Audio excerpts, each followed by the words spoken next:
There are some faces in Hollywood that feel like sunshine. They have an easy, effortless charm, a kind of golden hour glow that makes them instantly likable. Paul Walker had a face like that, with his piercing blue eyes, his sun-kissed hair, and that slow, easy smile.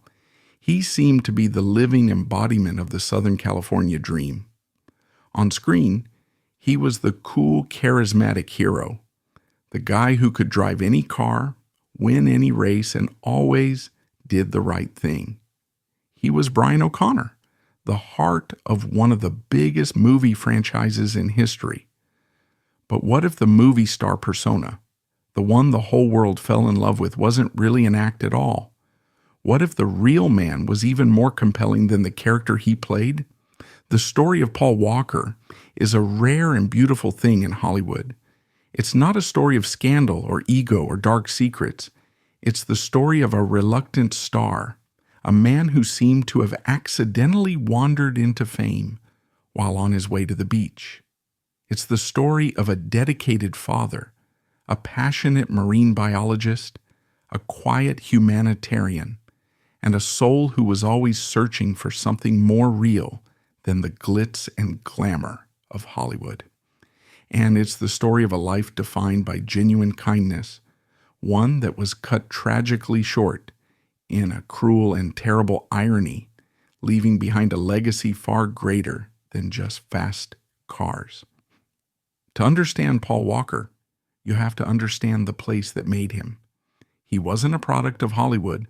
He was a product of the San Fernando Valley and the sun-drenched coastline of Southern California in the 1970s and 80s.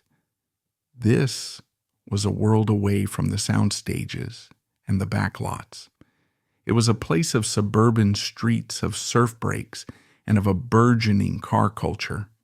It was a world where your status was determined not by your agent, but by how well you could ride a wave or tune an engine.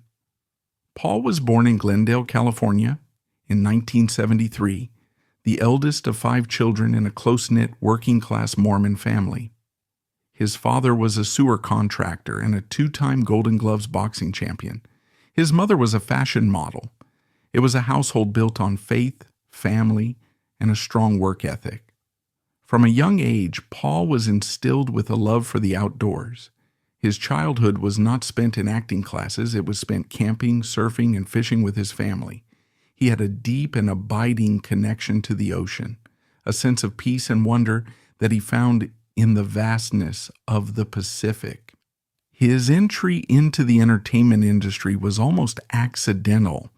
Thanks to his mother's connections, he began modeling and acting in commercials as a toddler. He was a cute kid, and it was an easy way to help support the family. Throughout his childhood, he had a steady stream of small roles in television shows like Highway to Heaven and Who's the Boss, but he never saw it as his destiny. It was just a job, something he did between surf sessions. He had no burning ambition to be a movie star. In fact, his real dream was to become a marine biologist. After graduating from high school, he enrolled in community college, majoring in the subject he loved. He spent his days studying ocean life, fully intending to leave the world of acting behind for good.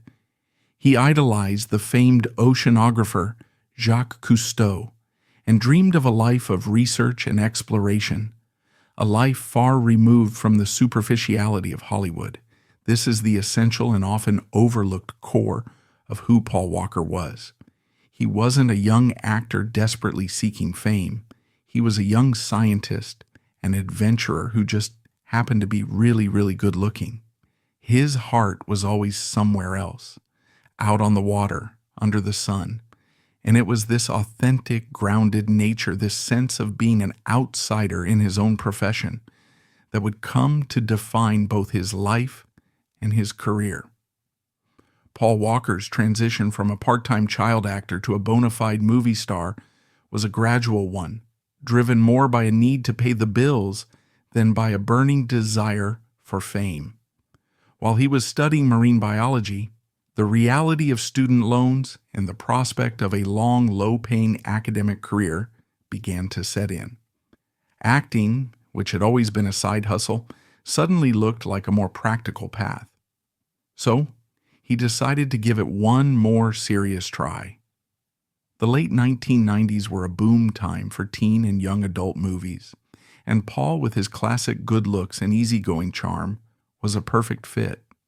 He started landing more substantial roles in films like the quirky satire Pleasantville and the high school football drama Varsity Blues. It was in Varsity Blues that people really started to notice him. As the smart, sensitive quarterback Lance Harbor, he projected a kind of thoughtful masculinity that was different from the usual teen movie jocks. He had a genuine screen presence, a natural charisma that was hard to fake. He followed this up with a role in the college thriller The Skulls, where he played a working-class student who gets drawn into a sinister secret society. He was building a solid career as a reliable and likable leading man. He was successful, but he wasn't yet a superstar. Then, in 2001, a script came across his desk. It was a mid-budget action movie about a group of street racers in Los Angeles who were also master thieves. The film was called The Fast and the Furious. Paul was cast as Brian O'Connor, an undercover cop who infiltrates the world of illegal street racing to take down the charismatic crew leader, Dominic Toretto, played by a then relatively unknown Vin Diesel. The role was a perfect fit for Paul. He was a genuine car enthusiast, and his laid-back Southern California vibe was the perfect counterpoint to Vin Diesel's brooding intensity. The chemistry between them was immediate and palpable, a brotherhood that would become the emotional core of the entire franchise. No one, not the studio, not the actors, not the director, expected the film to be the massive global phenomenon it became. It was a surprise runaway hit, a cultural touchstone that launched a new generation of car culture and made Paul Walker and Vin Diesel into international superstars. Paul had finally found the role that would define his career, but his relationship with that fame was complicated. After the massive success of the first film, he was hesitant to return for the sequel. He was worried about being typecast, and the idea of being locked into a long-running franchise felt restrictive to a man who valued his freedom above all else. A little-known fact is that the studio actually developed an alternate script for the sequel that didn't include his character, just in case he refused to come back. But the allure of a massive payday and a genuine affection for the character and the cast eventually convinced him to return for Too Fast, Too Furious. As the franchise grew into a global box office juggernaut, Paul's fame reached stratospheric levels, but he never seemed entirely comfortable with it. He shunned the Hollywood party scene, preferring to spend his free time surfing, training in Brazilian jiu-jitsu, or working on cars in his garage. He was a movie star who lived the life of a regular, albeit wealthy, Southern California guy. One of the most revealing parts of his story is his decision to take a break from the franchise to pursue more creatively fulfilling work. He starred in the Clint Eastwood-directed war film Flags of Our Fathers and the heartfelt Disney adventure Eight Below. These were choices driven by a desire to be seen as a serious actor, not just an action hero. But he always returned to the Fast and Furious family, drawn back by the incredible bond he had formed with his castmates, a bond that blurred the line between fiction and reality. He was Brian O'Connor, but in many ways, Brian O'Connor was also him, the loyal friend, the dedicated family man, the guy who was always true to his own code. To see the real Paul, look at the life he lived off camera, measured by three quiet devotions: his daughter, the ocean, and helping others. And that life was defined by three great loves: his daughter, the ocean, and giving back to others in a quiet, unpretentious way. His daughter, Meadow, was the absolute center of his universe. She was born in 1998, just as his career was beginning to take off. For most of her childhood, she lived in Hawaii with her mother, and Paul would fly back and forth constantly, doing everything he could to be a present and loving father, despite the distance and his demanding schedule. He often spoke about the guilt he felt for being away so much and the challenges of co-parenting from afar. One of the most significant and emotional turning points in his life came just a few years before his death when Meadow moved to California to live with him full-time. For Paul, this was a dream come true. He was overjoyed at the prospect of being a full-time dad. He reportedly even considered stepping away from acting altogether to focus on raising his daughter. His friend and co-star Tyrese Gibson recalled a conversation they had. He had this big conversation about how he's not going to be acting for much longer because he wanted to be a full-time father. That's all he talked about. This wasn't just talk. It was a reflection of his deepest priority. The movie star life was temporary. Being a father was forever. His second great love was the ocean. This was more than just a hobby. It was a spiritual passion. He fulfilled his lifelong dream of studying marine life by appearing in the National Geographic series Expedition Great White, where he spent 11 days as part of a crew tagging great white sharks off the coast of Mexico. He wasn't a celebrity guest. He was an active and knowledgeable member of the research team. He once said, "The ocean, surfing, it's a way of life. That's a religion for me." It was his escape, his sanctuary, the place where he could shed the skin of Paul Walker, the movie star, and just be Paul, a guy on a surfboard, at one with the natural world he so deeply loved. But perhaps the most revealing aspect of his character was his quiet commitment to humanitarian work. In 2010, in the aftermath of the devastating earthquake in Haiti, Paul was profoundly affected by the slow response time of major aid organizations. He saw a need for a small, fast-moving, and efficient disaster relief team that could get into devastated areas quickly and provide immediate help. So he founded his own organization, Reach Out Worldwide. This was not a typical celebrity vanity project. Paul was deeply, personally involved. He flew to Haiti himself, not for a photo op, but to work, to get his hands dirty, to help the people on the ground. He funded much of the organization himself in its early days, and he assembled a team of professionals, firefighters, paramedics, doctors, who were ready to deploy at a moment's notice. He rarely spoke about this work in the press. He didn't want the focus to be on him. He just wanted to help. His friend Jesse Brizendine once said, "Paul's life was not about being a movie star. Paul's life was about being a surf bum, a dad, and a guy who wanted to make a difference." And that is exactly what he did, quietly and effectively, far away from the Hollywood spotlight. The story of Paul Walker is remarkably free of the kind of controversies that often plague Hollywood stars. He was, by all accounts, a genuinely good and decent man. However, no public life is without its complexities, and there are a few areas that have been the subject of public discussion and debate. One of the most frequently mentioned topics is the age difference between him and his longtime girlfriend, Jasmine Pilchard Gosnell. They began dating when he was 33 and she was just 16. This age gap, while legal in California with parental consent, has been a point of discussion for many. From the outside, it is a dynamic that raises questions. However, those within their circle have always maintained that their relationship was a loving, supportive, and committed one. They were together for 7 years, right up until his death, and by all accounts, she was a significant and beloved part of his and his daughter's life. It remains a complex and sensitive aspect of his personal history, one that is viewed differently depending on individual perspectives and cultural norms. But the greatest and most tragic controversy surrounding Paul Walker is, of course, the nature of his death. On November 30th, 2013, the world was stunned by the news that he had died in a violent, high-speed car crash. The irony was almost too cruel to be believed.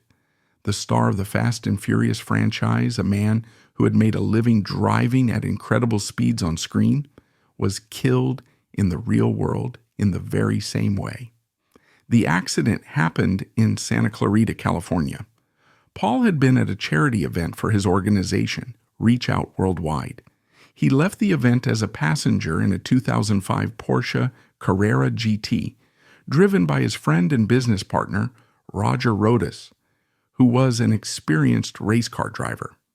For reasons that are still debated, Rodas lost control of the high-powered, notoriously difficult-to-handle car. It spun out, hitting a curb, a tree, and a light pole before bursting into flames. Both men died instantly. In the aftermath of the crash, a storm of speculation and conspiracy theories erupted. Was there a mechanical failure?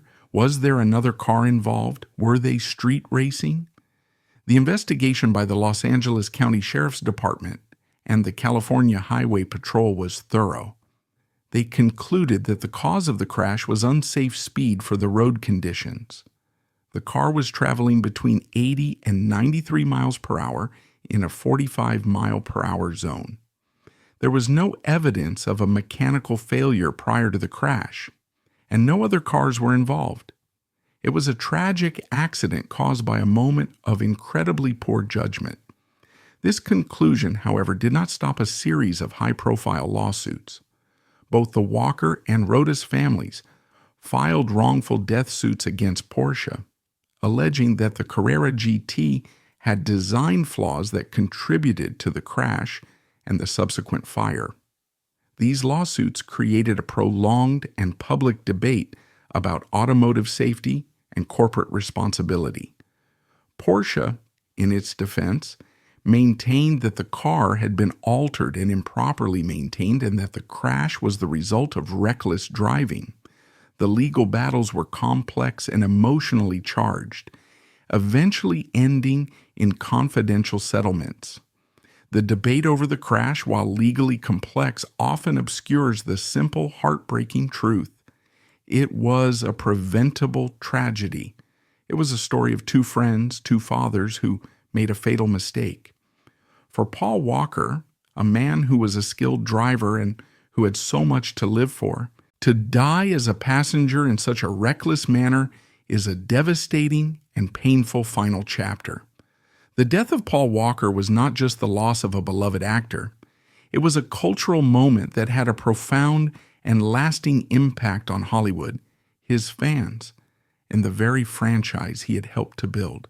His significance is measured not just by the films he made, but by the powerful legacy of kindness and authenticity he left behind. His most visible and enduring legacy is, of course, the transformation of the Fast and Furious franchise.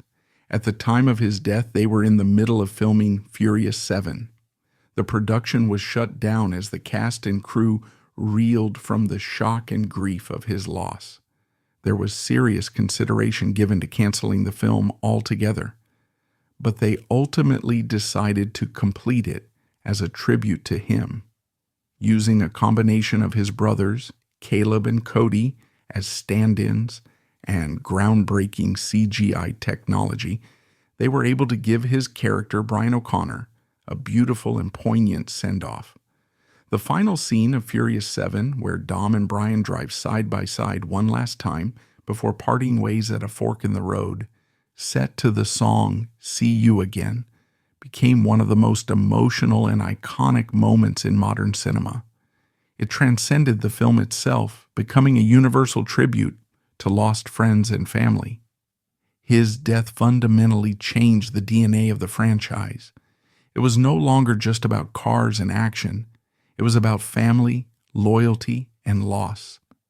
The real-life grief of the cast bled into their performances, giving the subsequent films an emotional weight and resonance they might not have otherwise had. Paul Walker's spirit And the character of Brian O'Connor remains the emotional anchor of the entire saga. Beyond Hollywood, his legacy is powerfully represented by his humanitarian work. After his death, his organization, Reach Out Worldwide, received a massive influx of donations and attention. His family, particularly his brother Cody, stepped in to help run the organization, ensuring that his mission would continue. Today, ROW is a respected and effective disaster relief organization that has deployed teams to dozens of crises around the world, from the earthquakes in Nepal to the hurricanes in the United States. It is a living, breathing testament to Paul's quiet desire to make a difference. His legacy is not just in film. It is in the lives that have been saved in the communities that have been helped by the organization he built. Finally, his story has a broader cultural significance. He has become a symbol of a certain kind of authentic, unpretentious masculinity. In an industry known for its oversized egos and manufactured personas, he was the real deal. He was a movie star who would rather be surfing, a man who valued his family and his privacy above all else. His life and his tragic death serve as a powerful reminder of what is truly important. The outpouring of grief from around the world was not just for a movie star, it was for a man who people felt they knew and loved because his on-screen kindness was a reflection of his true character. Why does he still matter? He matters because he proved that it is possible to be successful without losing your soul. He matters because his legacy of kindness, family, and quiet service continues to inspire millions. And he matters because he was that rare thing, a good man who made it in a tough business and who left the world a better place than he found it. So, what are we left with when we remember Paul Walker? We are left with the image of that easy smile, the memory of a hero who felt like a friend, and the profound and lingering sadness of a life cut short. His story is a beautiful and heartbreaking paradox. He was a man who made his name in a world of speed and adrenaline, but who was, at his core, a gentle soul who found his greatest joy in the quiet moments, in the ocean with his daughter, and in the anonymous act of helping others. The cruel irony of his death will always be a part of his story, but it is not the defining part. He is not defined by his ending. He is defined by the way he lived. He was a devoted father, a loyal friend, a passionate adventurer, and a quiet philanthropist. He was a man who understood that the most important thing in life is the connections we make with each other. The legacy he leaves behind is not just a series of blockbuster films, but a powerful example of a life lived with grace and humility. He was Brian O'Connor to the world, but to those who knew him and to those who were touched by his spirit, he was just Paul, a good man gone too soon, who reminds us all to live a little faster, love a little harder, and to always, always be kind.